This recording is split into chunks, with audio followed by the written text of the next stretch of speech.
Bonjour à tous, soyez les bienvenus à la Cour des Dames, une ancienne ferme du patrimoine montois rénovée en 2017. Alors aujourd'hui, on a 4 pôles. On a un pôle construction avec une menuiserie et une boîte de construction générale. On a un pôle Horeca avec un restaurant et une salle de fête. Un pôle agricole avec un verger et une dessert. Et enfin le pôle Business Center qui accueille les entreprises de la région.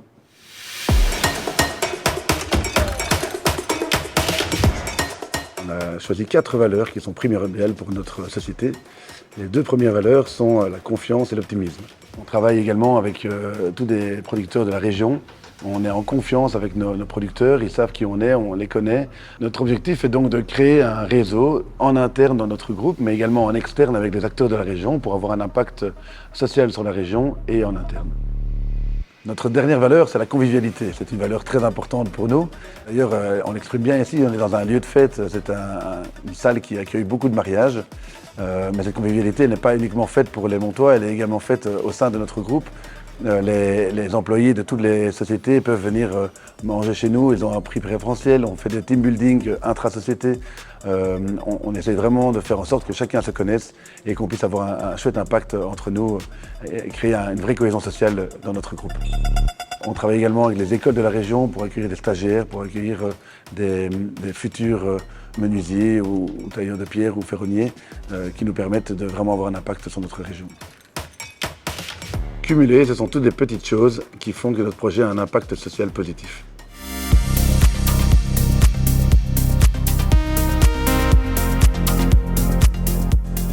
Au total, c'est plus de 2 millions d'euros qui ont été investis dans ce projet. Cet argent provient de fonds propres, de l'aide des proches et également une grosse partie des banques.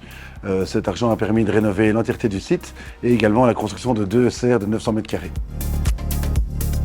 Au total, c'est une trentaine de personnes qui sont employées actuellement. Tout le monde à temps plein, en CDI. Ce chiffre devrait encore augmenter dans les années à venir grâce aux prochains projets qui arrivent. En effet, on aimerait bien créer une cuisine de collectivité et également un magasin pour pouvoir proposer à la population nos produits. Nous avons donc au total 3 sociétés d'exploitation. On a Menhir, la boîte de construction générale, la menuiserie de la Cour des Dames que vous voyez derrière moi et enfin le restaurant de la Cour des Dames. Avoir 3 sociétés d'exploitation permet justement, pour revenir à nos valeurs, d'avoir plus de robustesse. Parce que notre chiffre d'affaires est lissé sur différents types de clients. Nous travaillons avec le B2B mais avec le B2C. Nous travaillons avec des clients qui viennent manger un lunch à 32 € et avec des entreprises qui nous font confiance pour construire un bâtiment à 800 000 €. Et donc on travaille vraiment sur différents types de clientèle, ce qui permet de laisser notre chiffre d'affaires tout au long de l'année sur des activités qui sont très différentes mais au final qu'on relie grâce à notre écosystème.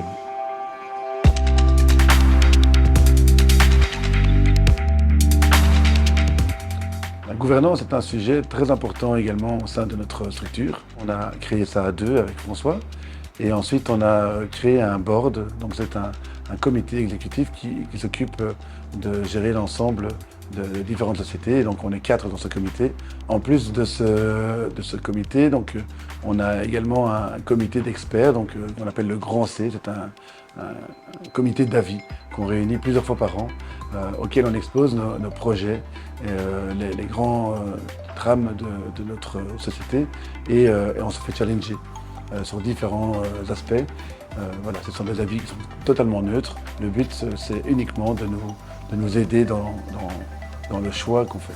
Pour les artisans, quand on a dû choisir des artisans, on a eu beaucoup de demandes et donc il a fallu sélectionner. Et donc ce qu'on a fait, c'est qu'on a construit avec eux une charte avec des valeurs qu'on partageait en commun et on a sélectionné uniquement les artisans qui partageaient nos valeurs.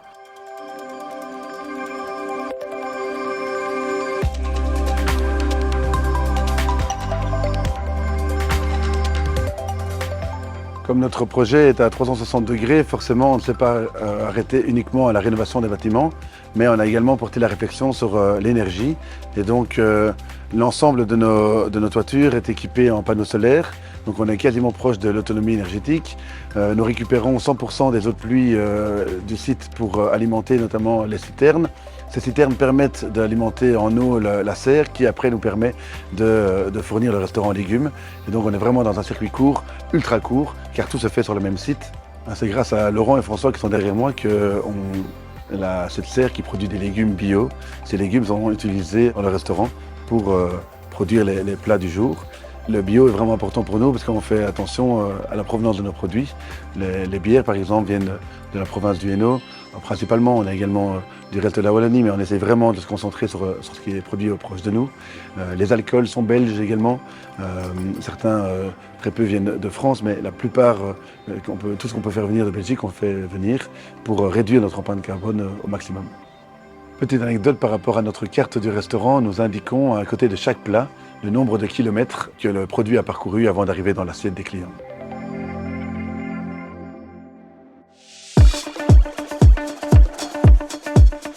En conclusion, la Cour des Dames, c'est plus qu'une société, c'est vraiment un pari. C'est le pari d'avoir racheté une ancienne ferme, un lieu qui était abandonné, un lieu plein d'histoire, qui a plusieurs centaines d'années, et leur donner une seconde vie. On a voulu créer un lieu avec plusieurs sociétés, un lieu qui est porté sur l'avenir, avec des valeurs fortes, avec une équipe, créer de l'emploi, créer un pôle économique, prouver qu'on peut faire un projet qui est durable, qui tient la route au niveau environnemental tout en étant rentable.